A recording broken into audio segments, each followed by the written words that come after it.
أعوذ بالله من الشيطان الرجيم شیطان مردود سے میں اللہ کے پناہ مانگتا ہوں۔ قالوا إن يسرق فقد سرق أخ له من قبل فأسرها يوسف في نفسه ولم يبدها لهم قال أنتم شر مكانا والله أعلم بما تصفون۔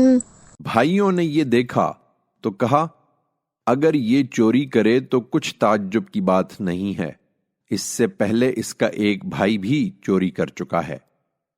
یہ سراسر تہمت تھی، مگر یوسف نے اس کو اپنے دل ہی میں رکھا، ان پر اسے ظاہر نہیں کیا، بس اپنے جی میں اتنی بات کہہ کر رہ گیا کہ تم لوگ بڑے ہی برے ہو، اور جو کچھ تم بیان کر رہے ہو اللہ اس کو خوب جانتا ہے۔